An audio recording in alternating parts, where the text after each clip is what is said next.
Bismillah.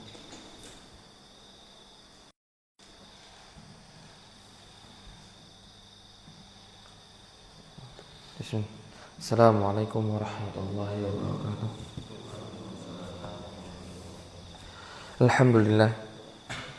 Hamdan katsiran tayyiban mubarakan fihi.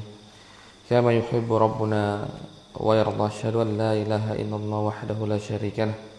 Wa asyhadu anna Muhammadan abduhu wa rasuluhu sallallahu ala alihi wa sahbihi wa sallam tasliman mazida amma ba'd.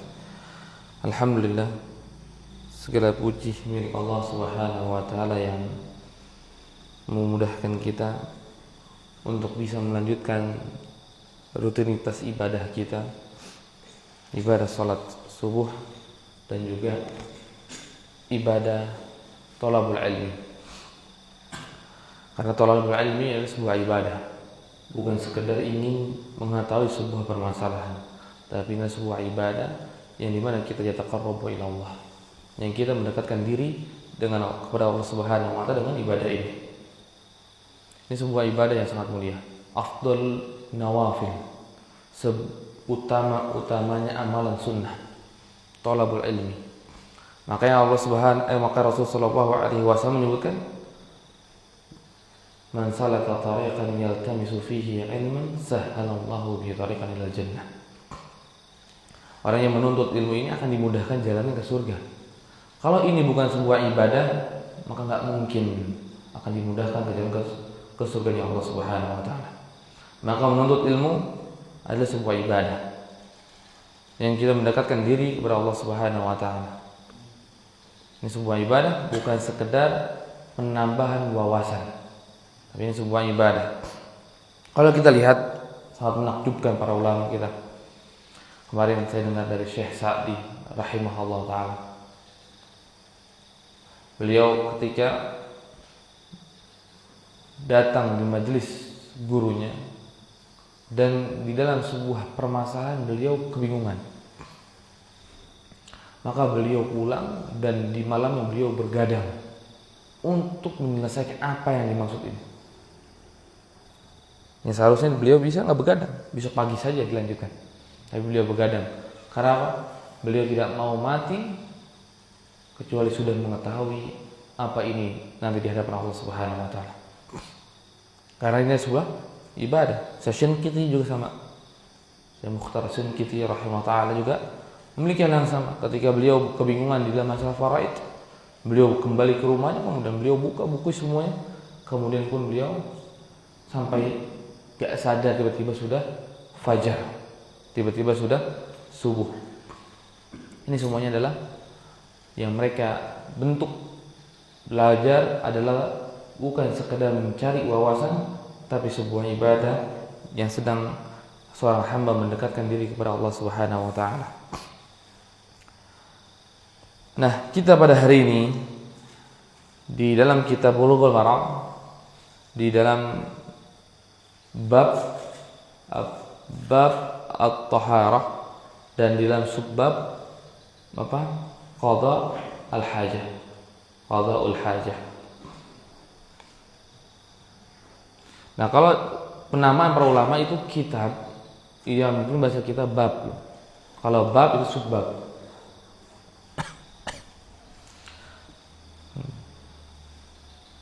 Nah, di sini beliau memasukkan hadis yang ke-11 dari permasalahan qada hajah.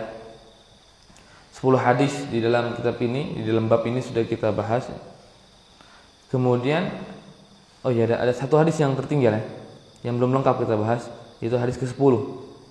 Hadis dari Abi Qatadah radhiyallahu anhu, qala Rasulullah sallallahu alaihi wasallam, la yamassanna ahadukum dzakarahu biyaminihi wa huwa yabul wala yatanaffas wala yatamassah minal khala'i biyaminihi wala yatanaffas fil ina'i, muttafaqun alaih wa lafdhu lil Muslim. Dari sini dari Abi Qatadah radhiyallahu anhu. Kalau Abi Qatadah atau Abu Qatadah itu sahabat Nabi, tapi kalau Qatadah tabi'in. Kalau Qatadah tabi'in, kalau Abu Qatadah adalah sahabat Nabi Muhammad sallallahu alaihi wasallam. Cuma beda kunya. Kalau Abu Qatadah kunya, kalau Qatadah itu nama. Kalau Abu Qatadah adalah kunyanya. Dan Abu Qatadah ini memiliki sebuah kejadian yang sangat unik. Ketika itu beliau menghadiri sebuah pelaksanaan sholat jenazah. Menghadiri pelaksanaan sholat jenazah. Kemudian ketika itu Rasulullah SAW bertanya, hal alaihi dain, apakah ada di sisinya itu hutang jenazah ini? Maka jawabannya ada. Dinar atau dinaran, 1 dinar atau 2 dinar. 1 dinar atau 2 dinar. 1 dinar ini 4,25 gram emas. Berarti kalau dikalikan uang kita sekarang rupiah itu sekitar 1 gramnya 900 berapa? Hampir 1 juta. Anggap biar mudah 1 juta. Berarti 1 juta berarti 4.250.000 1 dinar. Dia punya hutang 1 dinar. Kemudian setelah hutang 1 dinar, maka Rasulullah SAW berkata, sholatlah kalian untuk saudara kalian. Rasulullah SAW tidak mau menyolatinya. Maka kemudian Abu Qatadah radhiyallahu anhu ketika itu berkata, ya Rasulullah, dainnya dia itu aku yang nanggung. Dainnya dia aku yang nanggung ya Rasulullah. Maka Rasulullah SAW, oh kalau begitu maka saya sholatkan. Maka disolatkan oleh Rasulullah SAW. Tapi Abu Qatadah di sini menanggung dainnya sahabat Nabi SAW yang lain. Menanggung 1 dinar. 1 dinar bukan 1 dirham, 1 dinar besar. Dia beliau tanggung, masya Allah. Dan kata Abu Qatadah, tidaklah aku merasa ringan sampai aku telah membayar hutang tersebut. Karena apa? Rasulullah tanya, ketika ketemu Abu Qatadah, sudah engkau bayar belum hutangnya? Belum ya Rasulullah. Ketemu lagi, udah bayar engkau belum? Udah bayar. Ditanya terus oleh Rasulullah SAW. Maka sampai Abu Qatadah sudah membayar, baru merasa lega hatinya. Baru merasa lega hatinya dari beban hutang tersebut. Maka di sini Abu Qatadah radhiyallahu anhu meriwayatkan dari Rasulullah SAW, la yamassanna ahadukum dzakarahu biyaminihi, dan janganlah mengusap atau menyentuh di antara kalian kemaluannya dengan tangan kanan. Dan juga disebutkan lagi wala yatamassah minal khala'i biyaminihi. Setelah menyebutkan pertama itu dengan keadaan umum, jangan pegang dengan tangan kanan. Kemudian yang keduanya lebih dikhususkan wala yatamassah minal khala'i biyaminihi, dan janganlah menyentuh, mengusap zakar seseorang ketika dia masuk kamar mandi. Khala kamar mandi. Tapi disebutkan para ulama minal khala di sini ada kinayah. Cuman kiasan. Maksudnya adalah bukan masuk kamar mandi ketika sedang qadha hajat, sedang BAB.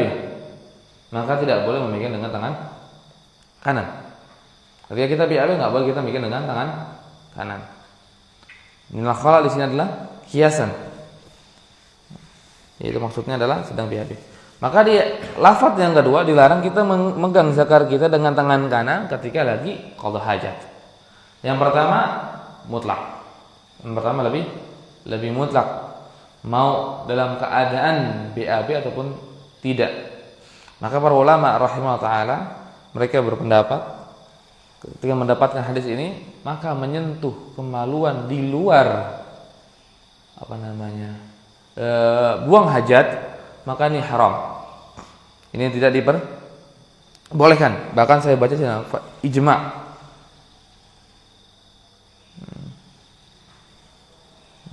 Wa hadzal haitsu istanja bi ayati kalma'i wal ahjar, amma law bashara bi yadihi fa innahu haramun ijma'an. Wa hadza tanbihun ala syarafil yamin wa siyanatiha 'anil aqdar. Nah, beliau menyebutkan Ini apa namanya?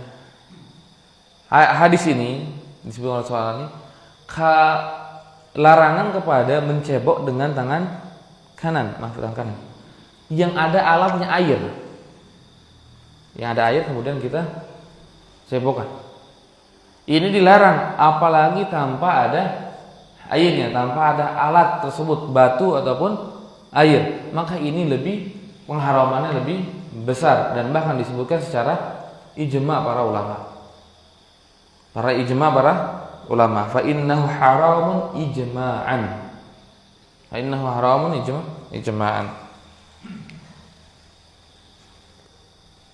Maka nggak boleh kita kamar mandi bikin dengan tangan kanan. Kemudian lafaz yang terakhirnya wala yatanaffas fil ina, dan tidak bernapas di bejana. Kemarin sudah kita sedikit jelaskan tentang ini. Wala yatanaffas fil ina, enggak boleh bernapas di bejana. Bejana minuman ataupun makanan sama saja. Karena di sini tidak dikhususkan untuk minuman. Ina saja.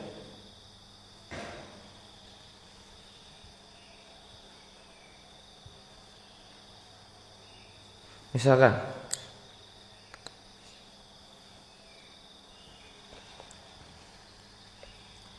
ini ina, termasuk ina ya, termasuk bejana, satu tempat untuk minum. Ketika saya minum, napasan, boleh nggak?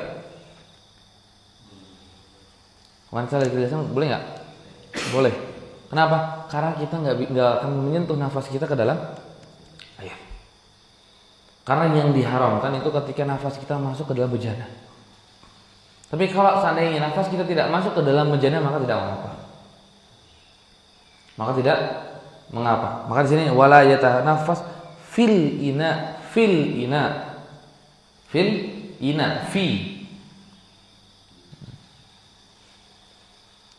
Maka sama juga dengan minuman yang pakai sedotan. Tempat kalau kita beli nyusu guys, ya, kan ada sedotannya. Nah itu aman. Kalau dikasih sedotan, kalau nggak dikasih sedotan ya enggak. Berarti dibuka kan? Kalau dibuka itu jangan sampai bernapas di dalam bejana. Begitu juga dengan makanan. Kadang kita cuma hanya mengartikan ini kepada minuman, tapi enggak. Ini kepada makanan juga sama. Piring. Ketika kita ngambil makan, jangan sampai dekat dulu.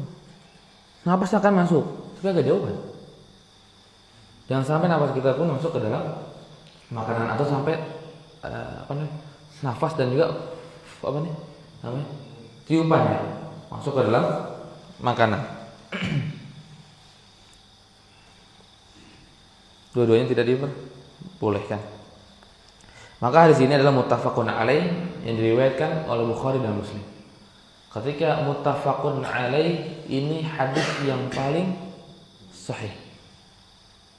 Derajat paling tinggi di dalam hadis.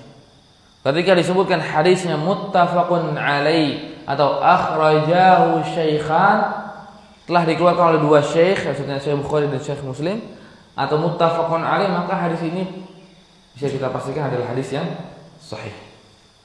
Hadis yang sahih. Ini derajat pertama. Yang keduanya baru akhrajahul Bukhari. Hadis ini cuma hanya diriwayatkan oleh Imam Bukhari. Imam Muslim tidak meriwayatkan. Kemudian ketiga baru yang diriwayatkan cuma hanya Imam Muslim saja. Hadis ini diriwayatkan oleh Imam Muslim saja, maka derajatnya ketiga. Tapi kalau muttafaqun alaih maka pertama. Dan di sini disebutkan tapi wal lafdzu li Muslim. Lafaz ini milik Imam Muslim. Maksudnya apa? Lafaz hadisnya yang menggunakan la yamassanna ahadukum dzakarahu bi yamini wa huwa yabul wala yatamassah minal khala'i bi yaminihi wala yatanaffas fil ina. Ini lafaznya Imam Muslim. Jadi kalau kita cari lafaz ini dari awal sampai akhir di Sahih Bukhari nggak bakal ketemu kita. Tapi kalau kita cari ini di dalam kitab Sahih Muslim maka akan ketemu. Karena sudah dijelaskan bahwa ini lafadznya milik Imam Bukhari, Imam Muslim. Maka Imam Bukhari apa? Bertanda bahwa lafadznya berbeda. Lafadznya berbeda. Ini uniknya hadis. Beda dengan Al-Quranul Karim yang tidak ada lafadz selain lafadz itu. Nggak ada kan kita kata Alhamdulillahirabbil alamin surah Al-Fatihah mungkin kita kata ini lafadznya beda, bukan Alhamdulillahirabbil alamin. Riwayat lain itu bacanya Alhamdulillahirabbil alamin. Atau riwayat lain itu bacanya al-jam'u lillahi rabbil alamin. Nggak ada. Nggak bakal ada. Karena riwayat Al-Quran cuma satu. Kecuali nanti qiraah itu hanya karena mereka itu nggak biasa dengan itu, nggak biasa. Maka setiap huruf itu biasanya mereka akan ganti. Memang biasanya mereka nggak demikian. Tapi lafadz ayat nggak bakal terganti. Sepertinya lafadz hadis Nabi Shallallahu Alaihi Wasallam. Hadis Nabi itu akan terganti. Maksudnya beda-beda di antara satu riwayat dengan riwayat yang lainnya. Maka butuh di sana digabungkan supaya kita mengetahui mana yang benar. Nah, kemudian hadis selanjutnya adalah hadis dari Salman Al-Farisi. Insyaallah. Wa an Salman Al-Farisi radhiyallahu anhu qala: Laqad nahana Rasulullah sallallahu alaihi wasallam an nastaqbila al-qiblata bigha'itin aw bawlin أو أن نستنجي باليمين أو أن نستنجي بأقل من 3 أحجار أو أن نستنجي برجيع أو عظم. رواه Muslim. Hadis yang diriwayatkan oleh Salman Al-Farisi. Hadis pertama yang diriwayatkan oleh Salman Al-Farisi dalam kitab Bulughul Maram. Salman Al-Farisi radhiyallahu anhu masuk Islam di awal-awal di kota Madinah. Tetapi beliau baru bisa ikut perang di Khandaq. Baru beliau bisa ikut perang di perang Khandaq. Kenapa? Karena masih budak. Baru merdekanya setelah itu. Dengan harga yang sangat mahal dari seorang Yahudi. Yang sangat mahal dari seorang Yahudi. Tapi ketika itu kaum muslimin berpatungan ya, terutama Rasulullah Shallallahu Alaihi Wasallam sangat banyak. Kemudian Rasulullah SAW itu yang nanam kurmanya karena minta pohon kurma, sekian pohon kurma. Semuanya ditanam oleh tangan Rasulullah SAW kecuali satu pohon yang ditanam oleh Umar. Maka disebutkan di riwayat bahwa pohon tersebut nanti akan layu. Pohon yang ditanam oleh Umar akan layu. Ini keberkahan ya Rasul Shallallahu Alaihi Wasallam. Salman Al-Farisi, beliau dari Persia. Beliau ini anak tokoh besar dari Majusi. Dan bahkan beliau ini adalah kesayangannya Tuhan misalnya mungkin bagi Majusi ya. Karena beliau yang menghidupkan Tuhan. Tuhannya kan api. Beliau yang memberikan batu baranya, bahan bakarnya. Maka beliau ketika itu berpikir, gak mungkin ini Tuhan. Masa kalau seandainya saya berhenti tidak memberikan dia kayu bakar, maka akan mati nih api. Maka gak mungkin. Akhirnya dia berpikir dan akhirnya pindah ke Nasrani. Setelah pindah ke Nasrani, pindah ke beberapa pendeta, akhirnya dikabarkan bahwa nanti ada Nabi terakhir yaitu Nabi Muhammad SAW. Maka di sana para ulama berselisih pendapat tentang umurnya Salman. Berselisih pendapat tentang umurnya Salman. Karena melewati pendeta ini sudah hampir 4 pendeta. 4 pendeta.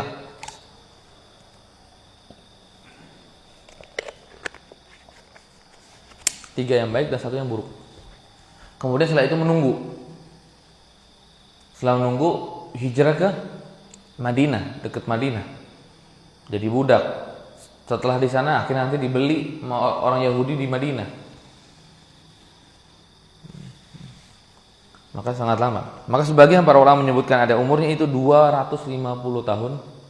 Ada yang menyebutkan 350 tahun. Umurnya Salman Al-Farisi. Yang pasti dia itu meninggal di tahun 50 Hijriah. Beliau radhiyallahu anhu meninggal di tahun 50 Hijriah. Jadi hidup di kota Madinah selama 50 tahun.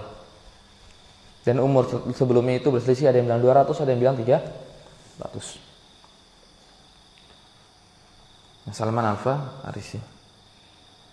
Walaupun beliau seorang budak, ya, tapi ketika beliau merdeka, beliaulah orang yang memberikan saran kepada Rasulullah SAW di perang Khandaq. Rasul nggak memandang status dia, ini budak atau bukan, nggak. Tapi yang beliau pandang adalah idenya. Idenya ini, oh bagus, benar, maka dilakukan. Maka nggak sekedar dia budak maka ditinggalkan begitu saja, tidak. Begitu juga dengan para budak yang lainnya, seperti Bilal, mantan budak, seperti Barirah radhiyallahu anha. Itu sangat dekat dengan Aisyah radhiyallahu anha. Tapi Rasulullah SAW bermuamal dengan mereka sangat baik. Maka kita bermuamal dengan pembantu kita sangat baik. Lebih sangat baik daripada kepada kebudak. Karena pembantu itu merdeka, bukan budak. Nggak boleh kita pukul-pukul dia. Kalau budak ya boleh, tapi kalau pembantu nggak boleh. Nggak boleh kita pukul, nggak boleh kita siksa. Tapi kita harus hormati dia sebagai manusia dan hormati dia sebagai muslim ataupun muslimah. Nah, di sini Salman Al-Farisi berkata, menjelaskan, dia di sini tidak menyebutkan, menjelaskan ke siapa. Di dalam riwayat lain itu menyebutkan, Salman Al-Farisi sedang menjelaskan kepada orang Yahudi. Karena orang Yahudi ketika itu bertanya kepada Salman, apakah benar nabimu itu membahas ataupun mengajarkan semua perkara, sampai perkara juga masalah kamar mandi, cebok? Maka jawabannya iya. Jawabannya iya. Betul, Nabi kami mengajarkan sampai permasalahan demikian. Maka menyebutkanlah satu tempatnya. Dan ini yang salah satunya yang akan disebutkan oleh Salman Al-Farisi, yaitu laqad nahana Rasulullah sallallahu alaihi wasallam. Sungguh telah melarang kami Rasul sallallahu alaihi wasallam untuk apa? An nastaqbilal qiblah bi ghaitin aw baulin. Dilarang kami untuk menghadap kiblat ketika buang air besar ataupun buang air kecil. Menghadap kiblat ketika buang air besar ataupun buang air kecil. Kemudian larangan yang kedua, an nastanjiya bil yamin, atau istinja dengan tangan kanan. An nastanjiya bi aqalli min salasati ahjarin, atau kita istinja atau maksudnya sini istijmar menggunakan batu kurang dari 3 batu. Kemudian kami juga dilarang beristinjmar dengan raja'in atau azmin. Raja'in ini adalah kotoran ataupun dengan tulang. Ini 4 larangan Rasulullah SAW yang disebutkan oleh Salman Al-Farisi. Kita bahas yang pertama, an nastaqbilal qiblata bi ghaitin aw baulin. Menghadap kiblat.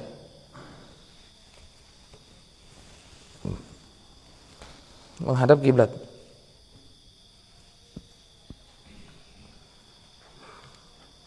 Menghadap kiblat.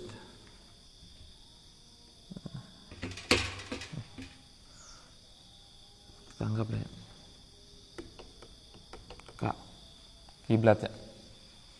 Menghadap kiblat.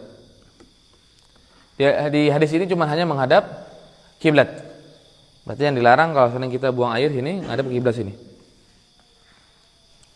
Tapi di riwayat yang lainnya, di riwayat Abu Ayyub menyebutkan menghadap kiblat dan juga membelakangi kiblat. Dan juga membelakangi kiblat. Maka ketika itu nanti masih dibawa juga oleh Ibnu Hajar.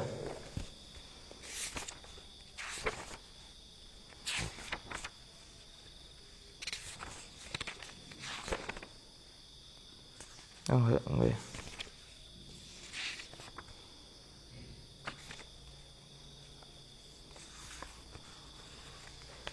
Ada nih. Nih, ada dia istilahnya.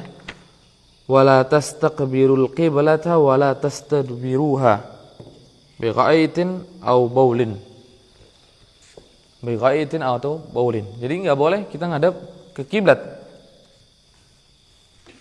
Nah, ketika di zaman Rasul atau di Mekah Madinah itu kiblatnya antara utara dengan kok jadi selatan ya. Karena Madinah di atas kan. Madinah di atas, sininya Mekah. Ya kan? Maka ini selatan kan? Bawah selatan kan? Sini barat. Sini timur. Sini utara. Maka kalau kita lihat hadis-hadis yang selanjutnya, maka disebutkan oleh Abu Ayyub, walakin syarriqu au gharribu. Syarriqu au gharribu, ke timur atau ke barat? Timur atau barat. Jangan tertipu dengan arah panah. Walakin syarriqu au gharribu ini untuk orang Madinah. Atau orang yang ada di atasnya Madinah, iya. Walakin syarriqu au gharribu. Tapi kalau kita tidak, kita di Madinah, kita di Indonesia ini malah kiblat kita ke arah barat. Kiblat kita ke arah barat. Di sini nih kiblat kita. Sekarang kita ganti ya. Ini barat, timur, utara, selatan. Karena saya pernah dengar di sebuah tempat, bukan di Indonesia, di negara lain katanya, mereka tetap menghadap kiblatnya menghadap barat, ngikutin Indonesia. Itu salah. Karena harus ngikutin arah kiblat yang ada. Dan begitu dengan kamar mandinya. Karena kita kiblat kita ke barat, maka kita itu enggak boleh ke barat dan ke timur, tapi ke utara dan atau selatan. Utara atau selatan. Karena di hadis Abu Ayyub memang menjelaskan tentang arah panah, arah mata angin. Tapi jangan tertipu dengan itu, karena di sana lagi sedang menjelaskan di negerinya sendiri, memerintahkan kepada orang-orangnya syarriqu au gharribu, ke timur atau ke barat. Jangan sampai ke arah kiblat, karena kiblatnya selatan dan dilarang juga membelakangi berarti ke utara. Berarti kalau kita dilarang ke barat dan dilarang ke timur, yang boleh selatan atau utara.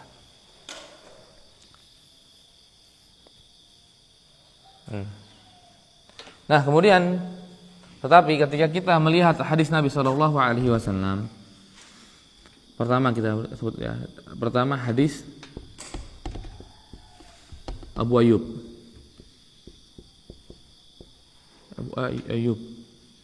dan Salman tadi ya.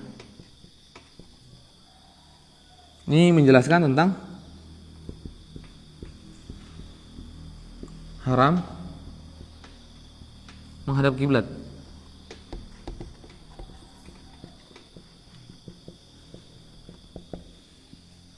Ya kan?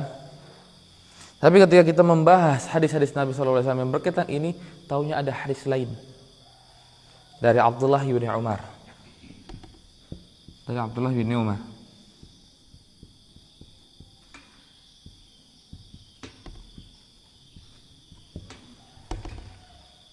Yang dimana Abdullah bin Umar radhiyallahu anhu itu melihat Rasul sallallahu alaihi wasallam, melihat Rasul apa? Qadha hajat, atau kita anggap aja langsung pipis ya. Membelakangi kiblat.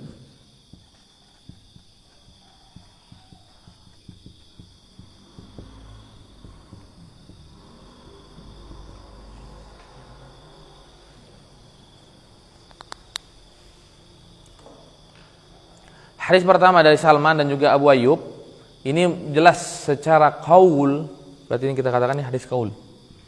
Qauliyah, hadis qaul. Hadis perkataan.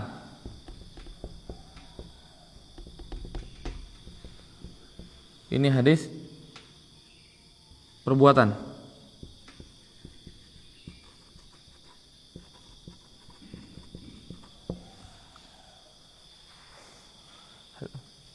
Dari perkataan, karena di perkataan Rasulullah la tastaqbilul qiblata wala tastadbiruha. Atau perkataan Salman, laqad nahana Rasulullah sallallahu alaihi wasallam an nastaqbilal qiblata. Rasulullah melarang menghadap kiblat, atau di yang lainnya janganlah menghadap kiblat ataupun membelakangi kiblat ketika kalian qada hajat. Kemudian hadis yang Abdullah bin Umar, ini Abdullah bin Umar sedang mampir ke rumahnya istri Rasul sallallahu alaihi wasallam. Siapa yang saudaranya Umar? Abdullah bin Umar. Dari istri Rasul sallallahu alaihi wasallam,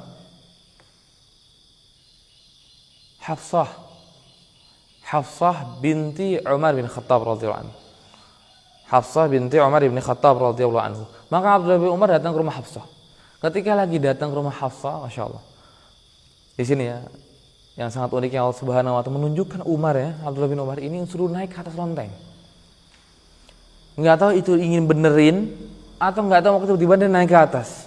Qadarullah ketika beliau naik ke atas, beliau melihat Rasulullah sallallahu alaihi wasallam sedang buang air kencing ke belakang kiblat. Membelakangi kiblat berarti ke arah Baitul Maqdis. Kiblat berarti ke arah sana. Maka beliau sampaikan hadisnya bahwa aku melihat Rasul sallallahu alaihi wasallam qada hajat membelakangi kiblat. Maka kita mendapatkan dua macam hadis yang seolah-olah bertolak belakang. Satu mengharamkan, satu memperbolehkan. Ya. Satu mengharamkan, satu lagi memperbolehkan. Maka dari sini para ulama rahimahullah menjadilah khilaf yang sangat banyak. Termasuk khilaf terbanyak dalam permasalahan ini. Ada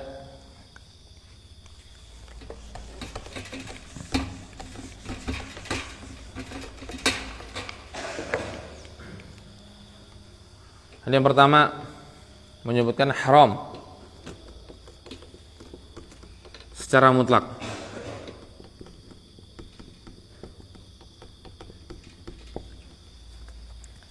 Haram secara mutlak. Dimanapun itu, mau di bangunan, mau di luar bangunan, pokoknya nggak boleh. Kenapa? Karena hadis qauli, hadis perkataan lebih kuat daripada hadis perbuatan. Karena hadis perkataan jauh lebih kuat daripada hadis perbuatan. Ucapan Rasul lebih kuat daripada perbuatan Rasul sallallahu alaihi wasallam. Karena perbuatan Rasul bisa jadi nanti min khasaisihi. Bisa jadi ini adalah dari kekhususan Rasul sallallahu alaihi wasallam. Maka hadis qauli lebih kuat daripada hadis fi'li. Bisa jadi dikatakan maka ini khusus buat Rasul sallallahu alaihi wasallam.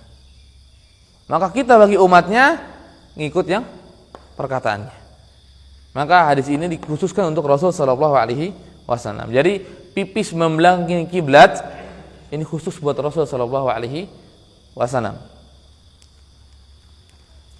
Kemudian yang kedua, halal atau halal ya, boleh aja ya.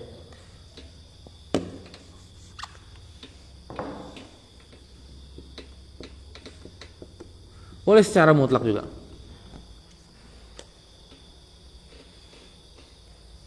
Boleh secara mutlak. Karena apa? Beliau menyebutkan hadis fi'li Rasulullah SAW ini sedang menjelaskan hadis yang di atas. Jadi maksud di hadis di atas itu dijelaskan oleh hadis perbuatan Rasulullah SAW. Maka hal tersebut bukan haram. Bukan haram. Bisa dikatakan mungkin boleh ataupun makruh nanti. Boleh atau makruh karena Rasulullah SAW melakukannya. Enggak mungkin Rasulullah SAW sebagai panutan melakukan sesuatu yang haram. Tidak mungkin seorang panutan melakukan sesuatu yang haram. Sudah paham? Paham ya? Maka dibolehkanlah secara mutlak. Maka kemudian yang lainnya menyebutkan haram di luar bangunan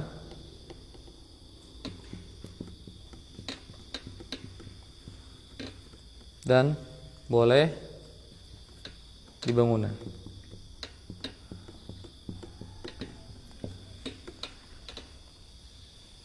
Boleh di bangunan.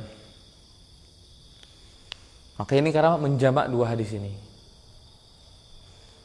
Karena kalau kita lihat hadisnya Abdullah bin Umar, ini kejadiannya di dalam rumah Rasul Shallallahu Alaihi Wasallam. Ketika di dalam rumah berarti di dalam bangunan. Oh, berarti yang boleh itu kalau di dalam bangunan maka boleh menghadap kiblat. Maksudnya tidak kena hukum keharaman yang di atas. Yang di atas maka dibawalah kepada buang airnya di sahra ataupun di lapangan. Kita buat bedeng sedikit di lapangan ya. Ataupun kita cuma nyari pohon yang rindang supaya kita bisa buang air, maka itu larangannya. Di situ. Di situ larangannya menggabung antara keduanya. Dan tapi bolehnya di sini mutlak. Maksudnya apa? Boleh menghadap, boleh membelakangi. Boleh menghadap dan boleh membelakangi. Kemudian juga ada pendapat yang lainnya yang mirip dengan hal yang ketiga, haram.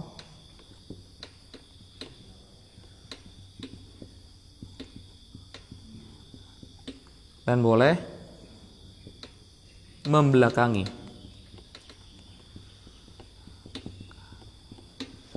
Kiblat di dalam bangunan.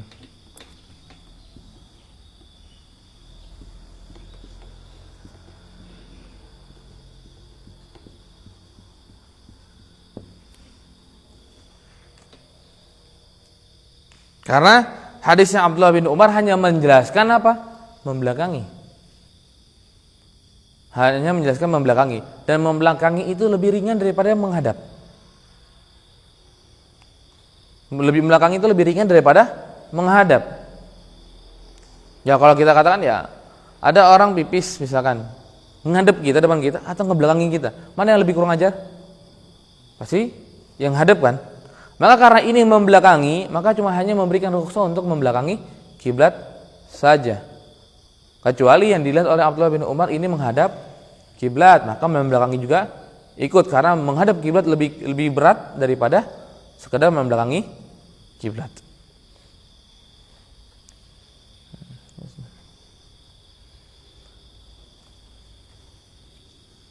Ya, udah ada lagi pendapat yang lain yang masalah.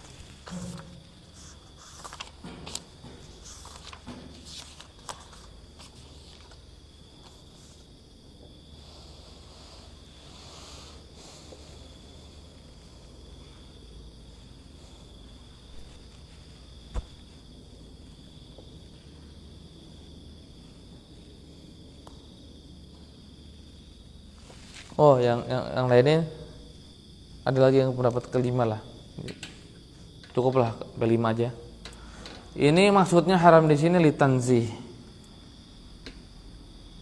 Atau bisa dikatakan haram litanzih. Litanzih itu apa namanya?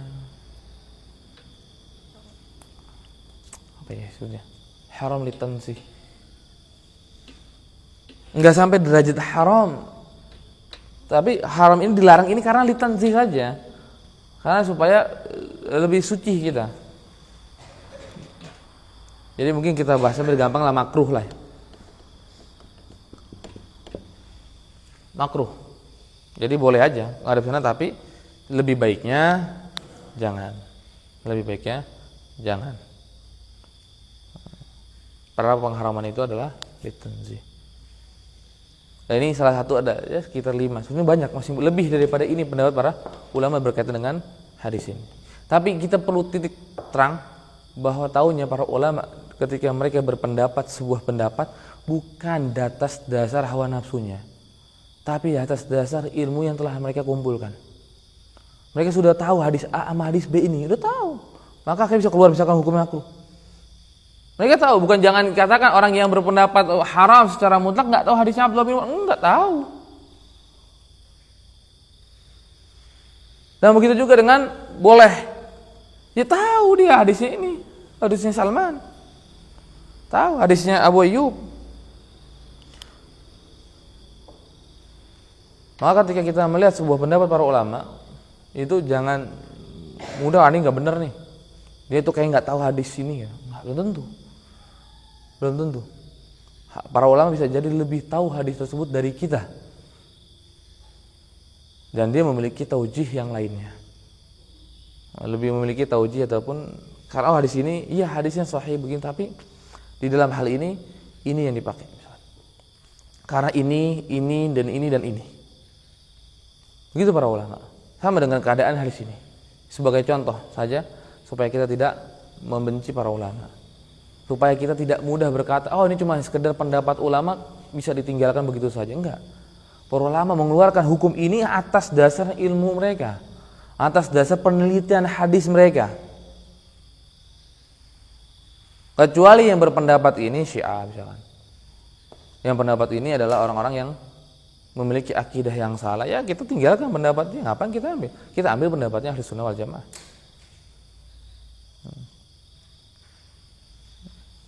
Karena kita nggak mungkin bisa mengetahui hukum ini kecuali telah dijelaskan oleh para ulama. Kecuali dijelaskan para ulama. Maka kita carilah dari hukum ini mana yang lebih mendekatkan diri kita kepada kebenaran. Mana yang lebih kuat dari pendapat-pendapat para ulama. Maka yang lebih kuat, wallahu a'lam, menurut anak pribadi ini adalah sebetulnya yang kedua, yang keempat. Yang keempat.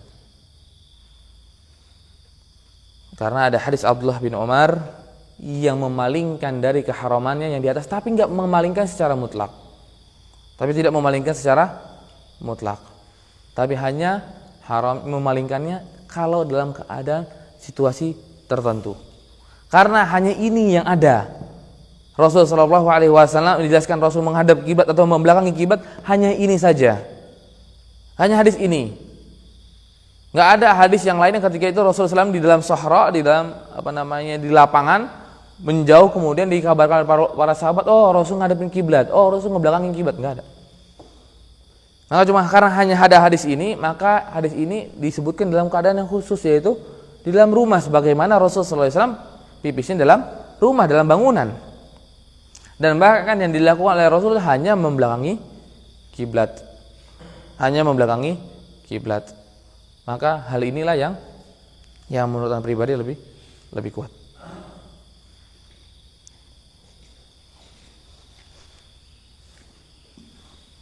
Walaupun kalau nanti kita lihat hadisnya Abu Ayyub radhiyallahu anhu, itu beliau mengomentari tentang kamar mandi Syam, kamar mandi Syam, ya di mana mereka itu menghadap ke selatan atau ke utara, karena kiblatnya mereka kan selatan atau utara. Kemudian Abu Ayyub berkata, "Au syarriku au gharribu." Sedangkan itu dalam bangunan. Karena Abu Ayyub Al-Ansari radhiyallahu anhu mungkin belum mendapatkan kabar dari Abdullah bin Umar. Kali ini sebuah kejadian yang tidak terang-terangan kan Rasul itu pipisnya dalam ruangan, nggak ada yang tahu. Bahkan ini Allah Subhanahu wa ta'ala takdirkan Abdullah bin Umar untuk naik. Kalau Allah Subhanahu wa ta'ala tidak takdirkan Abdullah bin Umar naik, maka nggak akan lihat.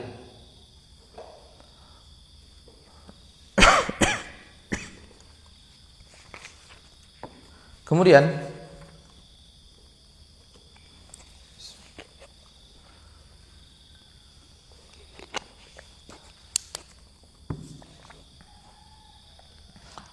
au an nastanjiya bil yamin, ini sudah kita bahas ya dari 10 tadi.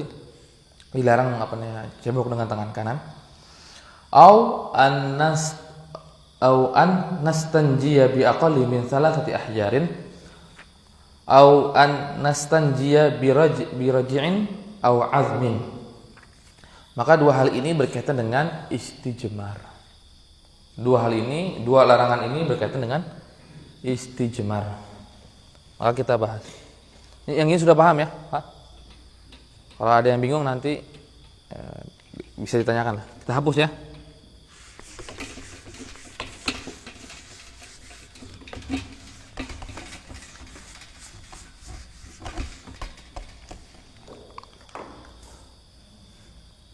Apa bahasa selain cebok? Apa ya?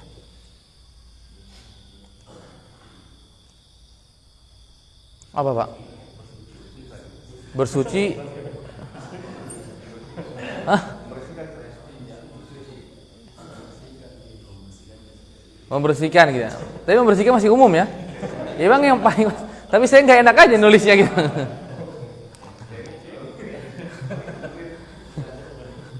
Coba kita lihat ada nggak KBBI?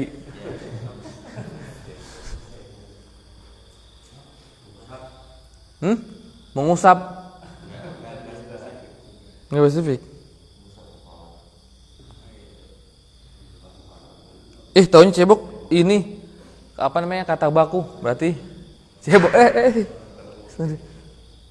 berarti kata baku dia. Berarti nggak apa-apa ya. Gede amat.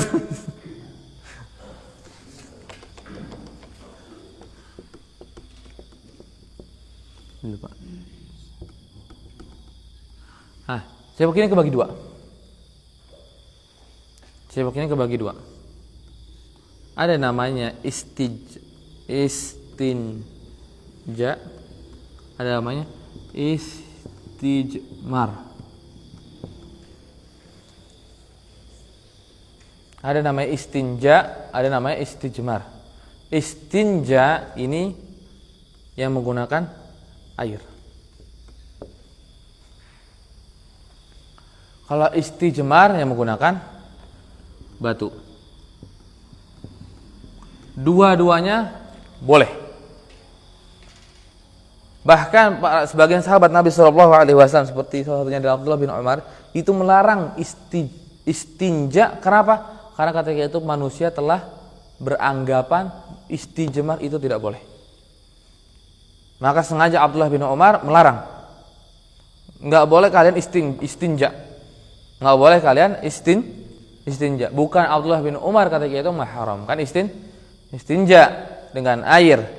Karena apa? Manusia telah beranggapan istijmar ini tidak boleh. Ini boleh kalau nggak punya air saja, kayak tayamum, enggak. Ini istijmar adalah sebuah rukhsah yang Allah Subhanahu wa taala berikan tapi umum. Tapi umum, bukan dalam keadaan tertentu. Kalau nggak ada air doang baru kita boleh istijmar, enggak. Boleh istijmar secara mutlak. Nanti kita akan jelaskan syarat-syaratnya, tapi ada syarat-syarat tertentu untuk istijmar.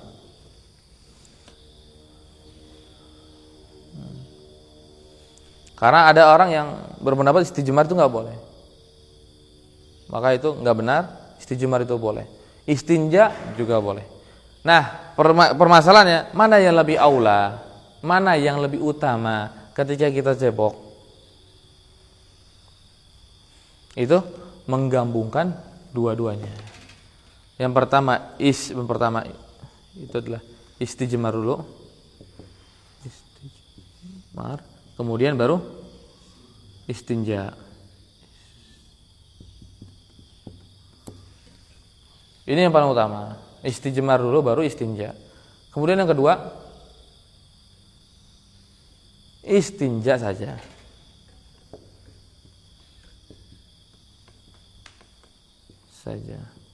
Kemudian yang ketiga baru istijmar saja. Tapi tiga hal ini itu boleh dilakukan. Kalau sudah dilakukan maka dia sudah bersuci. Maksudnya sudah menghilangkan najisnya. Maka dia sudah bisa untuk sholat. Ya, mau dia cuma istinja saja, mau dia istijmar saja. Bahkan mungkin di sekarang kita ini malah lebih sering istinja saja. Itu boleh. Dan derajatnya lebih bersih, lebih bagus daripada istijmar sebenarnya. Kenapa istinja lebih baik? Karena istinja itu menghilangkan asar najasa, asarnya hilang. Tapi kalau istijmar hanya menghilangkan ainun najasa, benda najisnya saja. Maka nggak perlu dituntut istijmar ini harus bersih gitu, sampai hilang semuanya asar, enggak. Istijmar ini hanya menghilangkan ain najasanya, hanya menghilangkan benda najis tersebut. Keluar, kalau masih ada sisa, masa nggak apa-apa. Kita cebok, kemudian kita ambil batu, kita buang 3 kali, 1, 2, 3. Kemudian masih ada asar, masih ada sisa-sisa, maka itu tidak mengapa. Karena istijmar ini menghilangkan ain, kalau istinja menghilangkan asar, maka yang menghilangkan asar lebih utama, maka derajat kedua. Maka derajatnya kedua. Kalau istijmar karena cuma hanya menghilangkan ain, maka ketiga, terakhir. Maka di istinja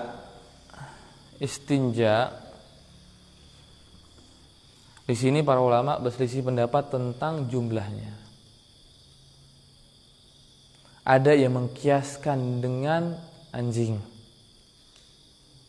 Kalau anjing disuruh 7 kali dan kemudian dicampur tanah, maka kalau bukan anjing maka tetap 7 kali. Dan apalagi ada hadis yang lain menyebutkan Rasul memerintahkan 7 kali cucian. 7 kali cucian. Maka 7 kali. Kemudian ada yang berpendapat 3 kali. Sama seperti istijmar. Kalau sudah 3 kali maka cukup. Kalau sudah 3 kali maka cukup. Tapi kalau belum 3 kali maka harus ditambah. Harus ditambah. Yang ke-3 ini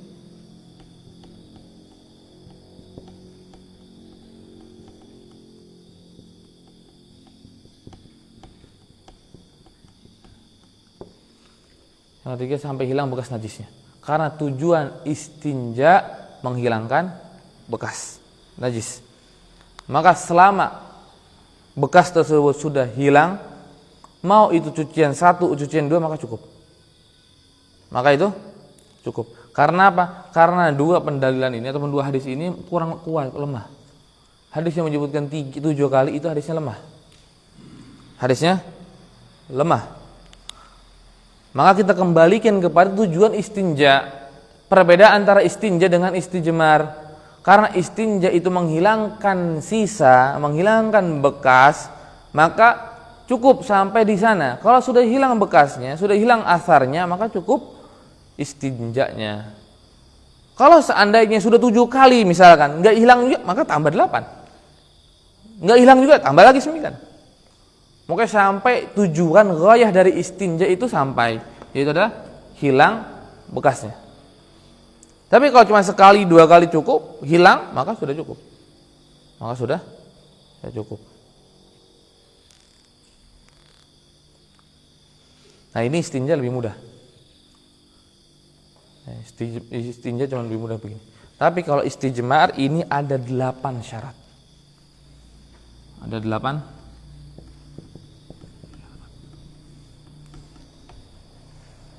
Ada 8 syarat untuk istijmar. Nah, kalau yang disebutkan di dalam hadis ini baru 3. Au an nastanjiya bi aqalli min 3 ahjarin. Berarti kita mulai dari ini aja ya, dari hadis saja. Tapi enggak berurutan nanti. Pokoknya larangan pertama yang disebut hadis itu dilarang kita kurang dari 3. Dilarang kurang dari 3. Kemudian yang terakhir, yang kedua, dilarang kita menggunakan raji' atau raus. Ini kotoran yang kering. Kotoran sudah kering maka dipakai. Kemudian yang ketiga dilarang pakai tulang.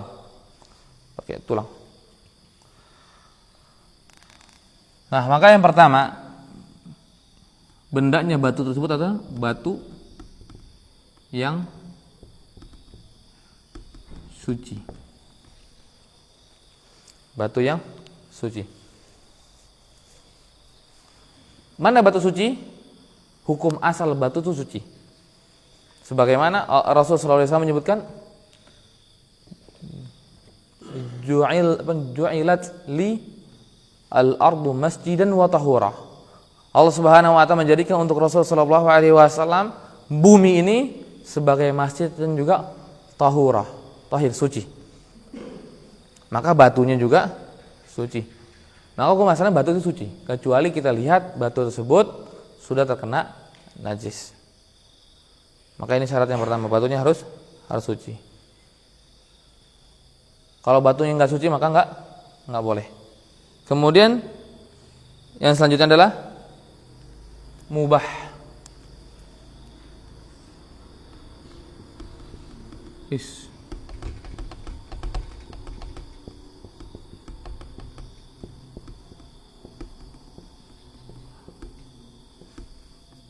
Ya, mubah atau boleh digunakan.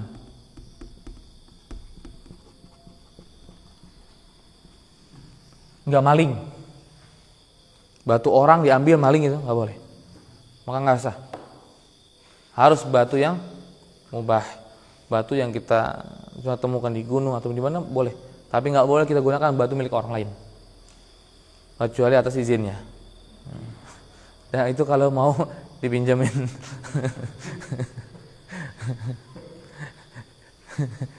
Pinjam batunya dong gitu. Tapi kalau saya batu hutan, batu kali, batu apa bebas. Tapi kalau itu membatu milik, oh ini batu yang ini milik saya ini, maka nggak boleh dipakai. Kecuali atas izin saya. Tapi gimana? Nyewas. Kemudian yang ketiga, keras. Batunya sini keras ya. Batu yang keras. Nggak boleh lembek. Walaupun di sini nggak juga ada yang nggak setuju dengan syarat yang kelima ya, keras. Karena kalau seandainya keras berarti benda yang lainnya tidak bisa pakai. Kemudian yang keempat itu, nah ini yang penting.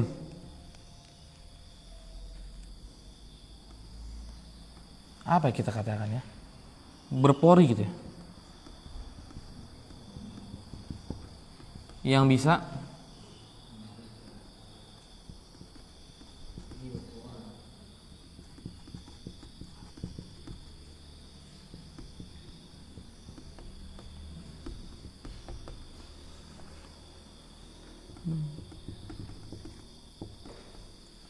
jadi itu berpori maksudnya bukan orang berpori.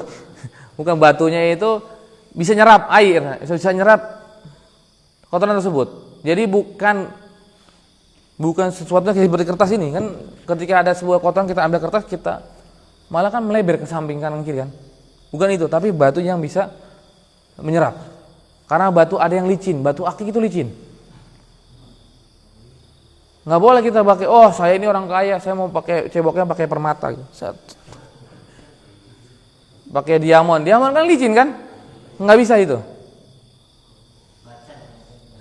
Batu bacan. Maksudnya ke sana ya ini ya. Maksudnya batunya itu berpori maksudnya yang bisa menyerap air. Akhirnya bisa diangkat najisnya. Soalnya kalau nggak nyerap ini nggak bisa ngangkat, malah merusak ataupun mengotori daerah-daerah yang lainnya. Mengotori daerah-daerah yang lainnya. Kemudian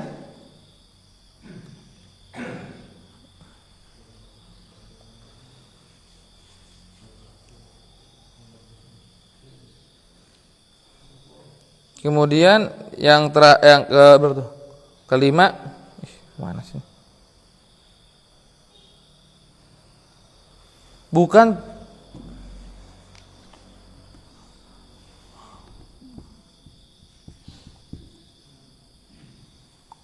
sesuatu yang haram, yang telah diharamkan, telah dilarang aja, telah dilarang. Apa yang telah dilarang tadi? Tulang.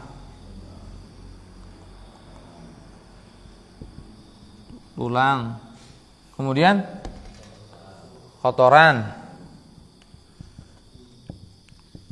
Nah, kotoran ini sebagian hadis menyebutkan raus, rijsun, najisun, kotoran yang najis, dan hadis yang lain tidak menyebutkan ada kata najis, maka menunjukkan umum.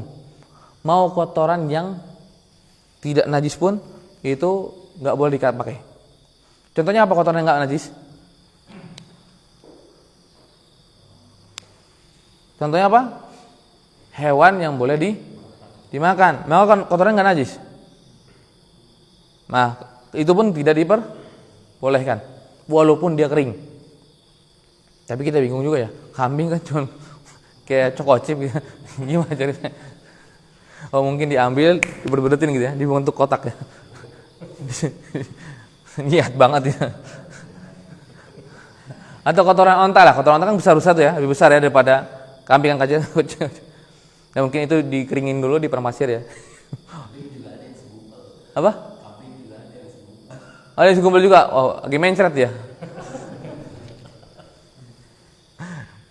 Ya. Nah, kotoran ini mau kotoran yang enggak boleh, yang najis ataupun yang tidak najis, sama.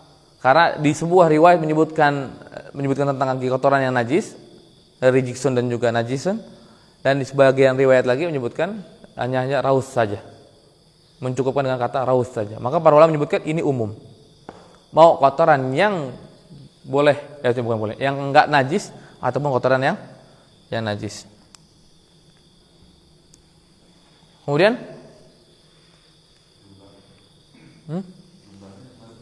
apa?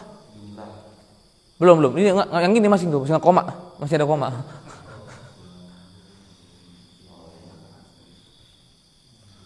Atau sesuatu yang dimuliakan.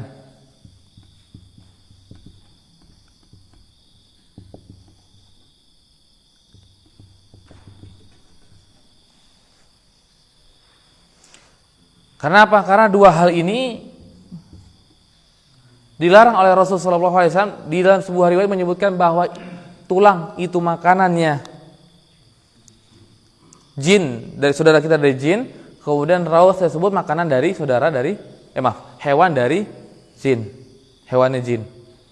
Jadi jin juga punya hewan. Nah, makanannya raus kotoran. Maka jangan dimakan kotoran ya. Kasihan hewan yang tidak makan.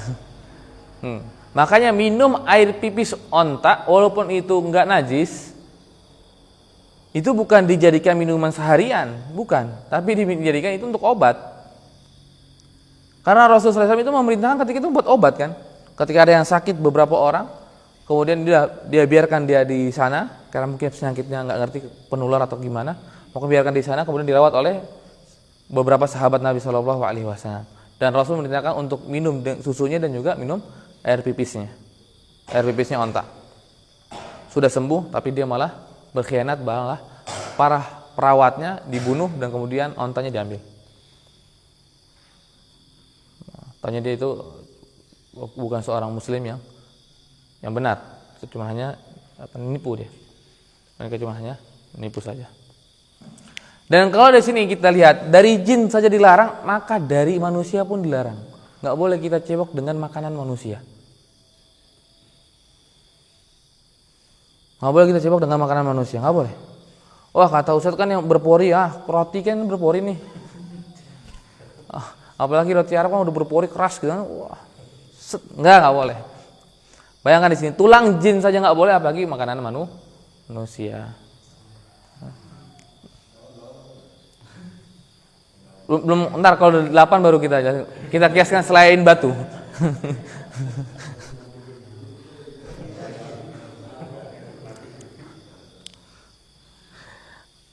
Atau juga di sini ditambahkan tuh kalau bukan potongan daging, potongan dari hewan nggak boleh juga. Maksudnya potongan hewan ini ya masih hidup diambil kaki dipotong gitu, diambil itu buat cibuk, nggak boleh. Karena hukum potongan hewan tersebut yang masih hidup itu dihukumi bangkai. Walaupun hewan tersebut onta ataupun kuda ataupun domba. Ambil domba, saya mau makan kaki kanannya sendiri, potong, kemudian diobati gitu. Maka dagingnya itu bangkai. Dagingnya itu jadi bangkai. Kemudian selanjutnya yang ke-7. Yang ke-6. Yang ke-6.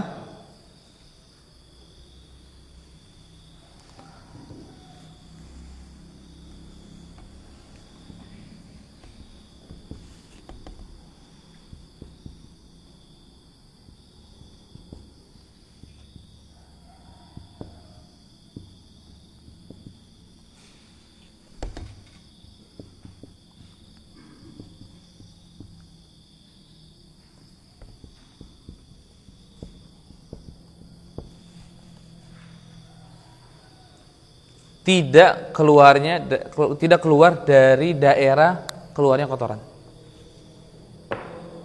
Misalkan kotoran tersebut keluar dari telunjuk saya nih, maka nggak boleh itu keluar sudah sampai sini. Misalkan nih kotoran langsung keluar dari sini, ya keluar dari sini. Maka selama kotoran tersebut itu keluar masih di tempatnya, maka ini boleh. Tapi kalau misalnya kotoran tersebut sudah keluar, sudah nyampe misalkan ke bokong kita ataupun bergeser sedikit dari tempatnya, maka tidak boleh istijmar.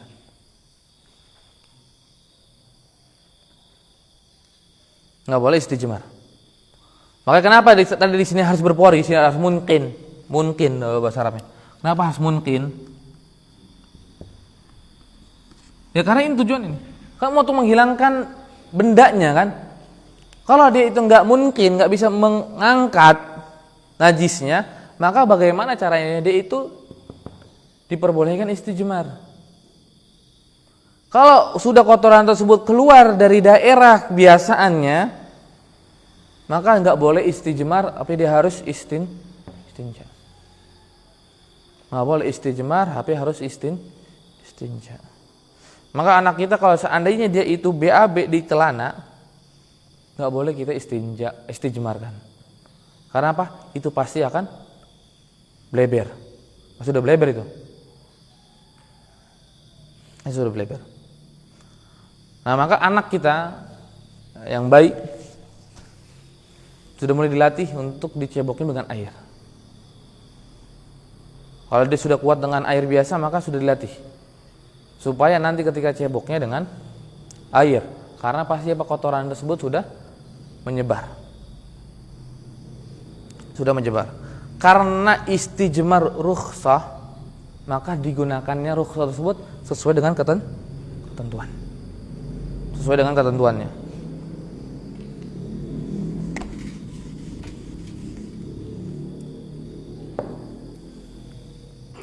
Kemudian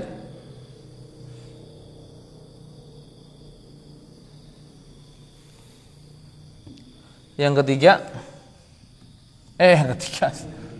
yang ketujuh, jumlahnya harus 3.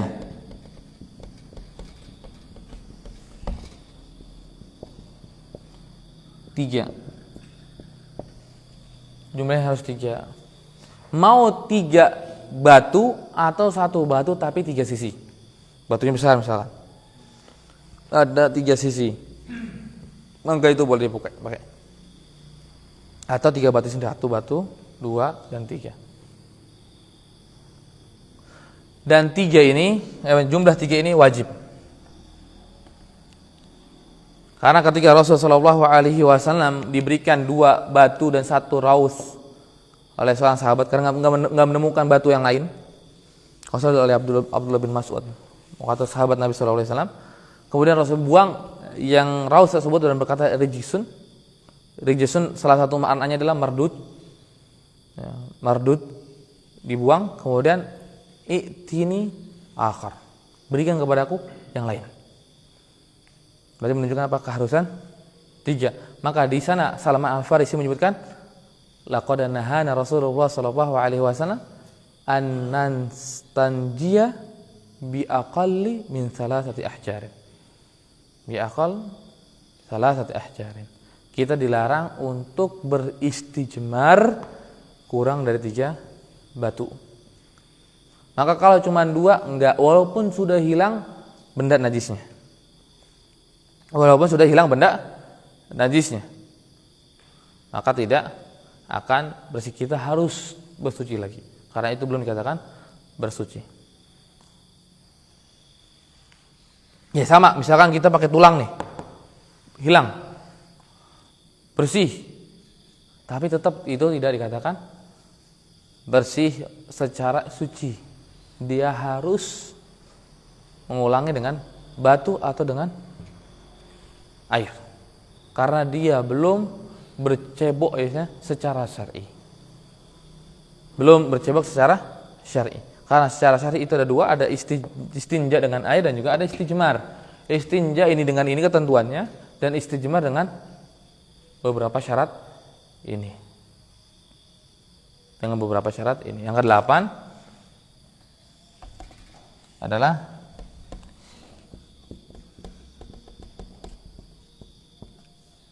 benda najis. Jadi kalau seandainya sudah cucian 3 belum hilang benda najisnya, belum kelar istijmarnya. Berarti apa? Dia harus tambah ke 4 dan ke-5. Disunahkan untuk diganjilkan ketika itu. Ketika lebih dari 3 maka sunnahnya ganjil. Tapi misalkan kita cebok kemudian ke-4 ini sudah bersih.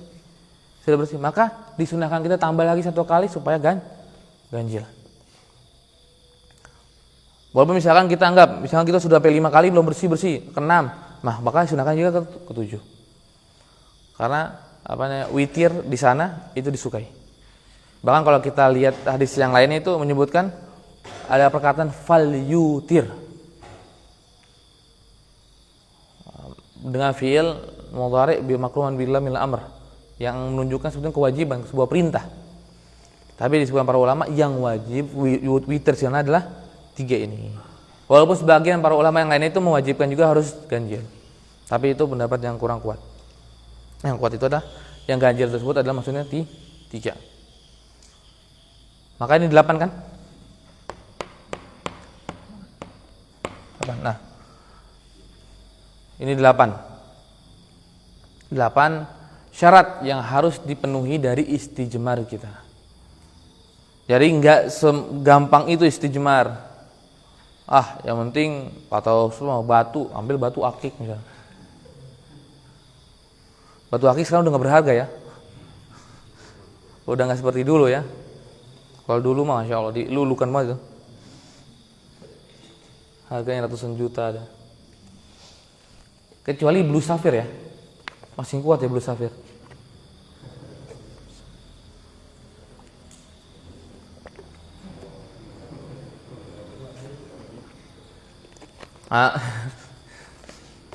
Nanti coba pakai kristal, taunya robek nanti.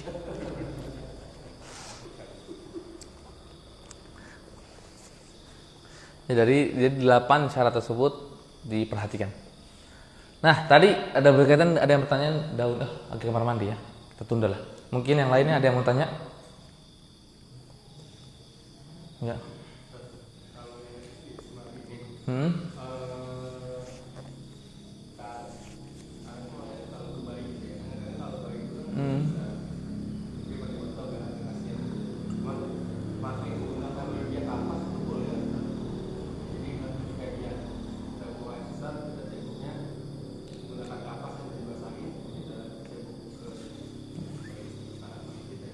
Ya, kita sini sekarang.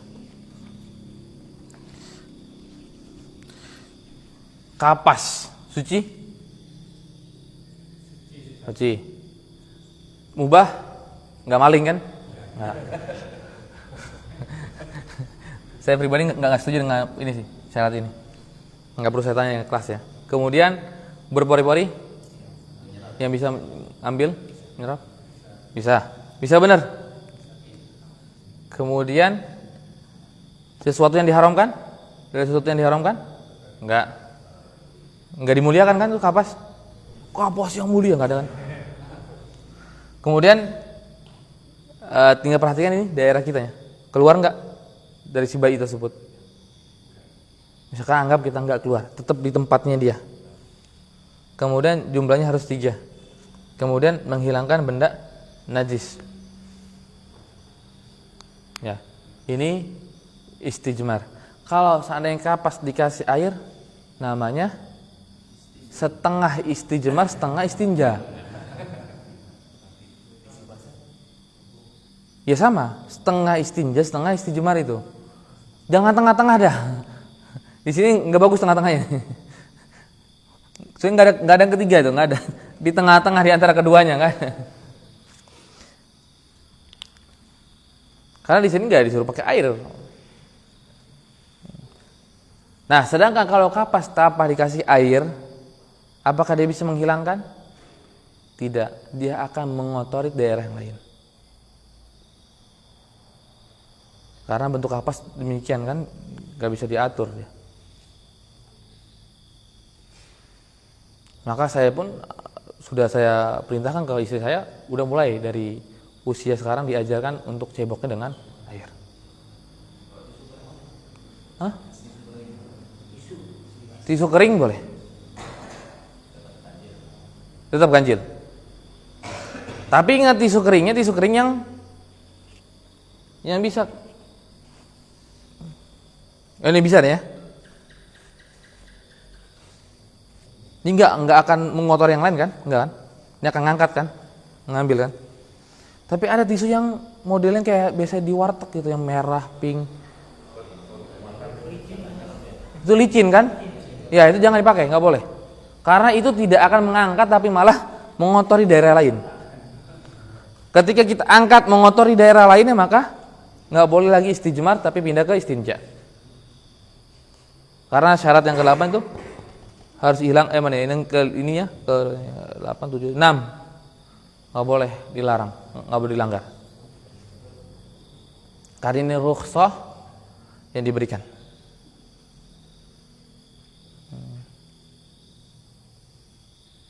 Maka dari dulu saya dari anak pertama Kudama saya udah perintahkan bawa air untuk dicebok. Mungkin anak sebulan 2 bulan itu masih 3 bulan masih belum kena air. Ya kita gunakan itu, tapi kan kita gunakan pampers sama celana kan, maka aman dari tekanan najis dari kita. Aman dari tekanan najis dari kita. Ada lagi? Kalau kembali lagi kepada tadi yang kapas tadi, kalau ternyata memang fungsinya kan tadi kasih air, dan hasilnya bisa menghilangkan si najis itu, boleh atau boleh? Enggak sesuai kan dengan ketentuannya. Karena menggunakan batu karena tidak ada air, enggak menggunakan air. Kenapa dicampur? Sama batu tuh jangan dibasahin dulu batunya, enggak usah. Ambil batu kering. Kalau itu entah istilahnya tidak ada tanda-tanya atau tidak, tapi maksudnya tujuan dari kapas. Ini sama kayak ini tujuan tulang. Hilang dia air najis tapi tidak dikatakan telah beristijmar. Tidak dikatakan telah beristijmar. Walaupun hilang tujuannya sampai, tapi tidak dikatakan istijmar. Karena apa? Dia belum selesai menggunakan istijmar secara kaidah, secara aturan yang telah diberikan oleh Allah Subhanahu wa taala. Tapi kalau dipakai boleh atau gimana? Enggak boleh. Apa yang ini? Yang kapas. Ya percuma. Ya sama aja, kalau cuma buat ngilangin benda najisnya mungkin bisa, tapi kalau dikatakan dia sudah bercebok, kalau bisa dia anak kecil mungkin nggak sholat ya, nggak sholat mungkin ya bisa hilang begitu saja. Tapi kalau kita nggak bisa, kita sholat, kita wudu. Tapi kan syarat wudu yang kemarin kita sudah jelaskan apa? Satunya adalah membersihkan ketika kita selesai dari buang air. Maka kemudian kita wudu. Syarat sahnya itu ada salah satunya membersihkan itu. Tapi kalau kita belum membersihkan itu secara kaidah syariat, maka belum sah wudu kita. Tapi kalau anak kecil mungkin biasa, udah nggak apa-apa, selesai hilang kan. Tapi kalau kita itu yang berat. Tapi solusinya kan pakai tisu kering dulu, baru setelah itu pakai air apa kalau? Boleh double berarti yang ini. Oh paling utama itu. Paling utama atas.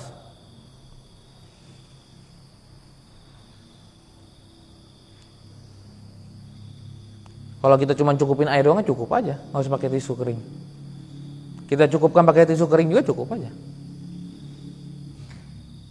Tapi asalkan tisu keringnya itu yang bisa menyerap, bukan tisu yang licin. Nah tadi berkaitan dengan daun, ya. Daun bisa kalau sesuai dengan syaratnya. Tapi daun yang sekarang kan banyak juga daun yang modelnya licin ya, yang nggak menyerap, maka daun tersebut nggak bisa digunakan. Tapi kalau daun tersebut bisa menyerap, bisa mengangkat, maka hal itu boleh. Jadi ini bukan khusus dengan batu, tapi yang semisal batu juga bisa. Kalau yang semisal batu ini memiliki kriteria ini,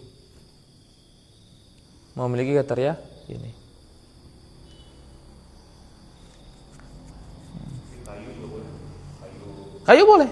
Kalau seandainya kayunya mereka tidak ini, kayunya menyerap gitu.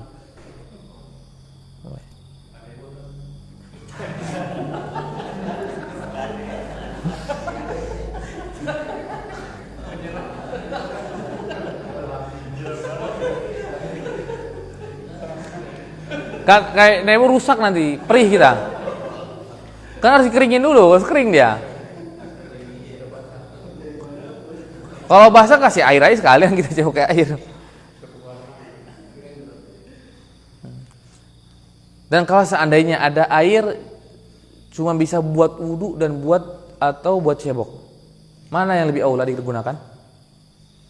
Ada air cuma sedikit nih, cuma bisa buat wudu dengan cebok. Mana yang digunakan? Enggak, wudu, cebok.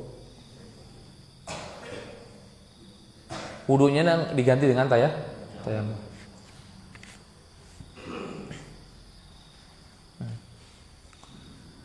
Nah, kalau seandainya kita di lautan, kita naik perahu, kemudian kita nggak ada air tawar, boleh nggak kita coba pakai air laut? Boleh nggak? Boleh, karena air laut juga bagian dari air yang suci, yang mensucikan. Jadi bukan hanya sekedar air yang di dalam rumah kita aja, air sumur, bukan, tapi air 7 air yang ada. Yang 7 air yang ada yang pernah kita jelaskan di awal-awal pertemuan. Maka semua air tersebut itu bisa. Air laut, air sungai, air embun, atau salju. Salju. Salju bukan saljunya dipakai buat kumur-kumur. Karena saya pernah lihat video tuh, ambil salju, ambil kumur. Bukan itu. Maksudnya salju itu ketika sudah cair. Itu air saljunya yang diperbolehkan, bukan saljunya. Saya ketika itu giginya itu nggak kagak ngilu gitu. Ya salah. Itu harus dicairkan saljunya, kemudian baru air tersebut digunakan untuk berwudu. Walaupun air tersebut kelihatannya ada hitam-hitam. Yang kelihatan pertama kita kayak putih kan. Kalau kita ambil, kita taruh, bisa jadi cair ada hitam-hitamnya dia. Enggak bersih, jernih gitu. Enggak. Tapi karena itu diperbolehkan, maka boleh menggunakannya. Ambil gitu 1 ember, taruh, cair, kemudian kita gunakan untuk wudu, gunakan untuk mandi, itu boleh. Jadi sama mandi janabah, kan harus menggunakan air. Oh, saya pakai salju, guling-guling salju, kan juga. Ya, enggak juga dikatakan dia setelah mandi janabah, tapi salju tersebut dicairkan dulu, baru dia mandi dengan airnya. Ntar lebih berat ya. Berarti kan janabah kan harus semuanya kena air. Kusuk. Nanti pulang-pulang udah beku dia.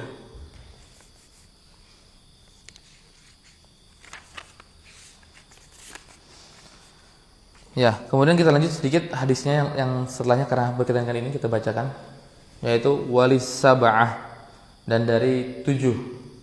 Dari 7 ini siapa aja? Kalau disebut hadis sab'ah itu 7, maka yang pasti 6. Bukhari, Muslim, Abu Daud, Tirmidzi, Nasai, Ibnu Majah. Ketika disebut 7, ketujuhnya biasanya Imam Ahmad bin Hanbal.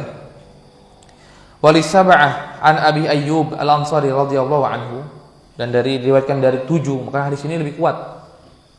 Itu apa? Wala tastaqbilul qiblata wala tastadbiruha bighaitin aw baulin walakin syarriqu aw gharribu. Rasulullah SAW itu melarang para sahabat itu untuk menghadap kiblat atau membelakangi kiblat ketika qada hajah. Maka di sini Abu Ayyub Al-Ansari radhiyallahu anhu itu berkata demikian. Karena beliau ketika ini kejadian melihat marahid ataupun kamar mandi negeri Syam yang di atas Madinah. Maka nih kok kamar mandinya menghadap kiblat. Maka Abu Ayyub langsung berkata, la tastaqbilul qiblata wa la tastadbiruha walakin syarriqu aw gharribu. Maka Abu Ayyub memerintahkan kepada para sahabat ketika itu mencongin dikit ketika BAB-nya. Ya, ini sudah terbentuk bentuk seperti ini misalnya. Klosetnya. Maka BAB-nya itu bukan lurus, tapi kita mencong. Mencongkan. Maka ketika sudah dimencongkan, maka sudah aman dari larangan. Yang dilarang itu benar-benar menghadap atau benar-benar membelakangi. Kalau sudah kita miringkan, maka itu sudah tidak masuk dalam larangan ini.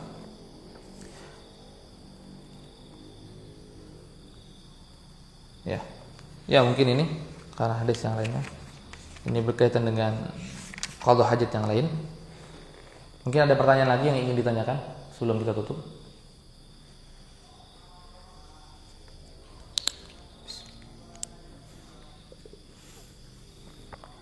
Kalau enggak kita tutup. Wa akhiru da'wana alhamdulillahirabbil alamin. Assalamualaikum warahmatullahi wabarakatuh.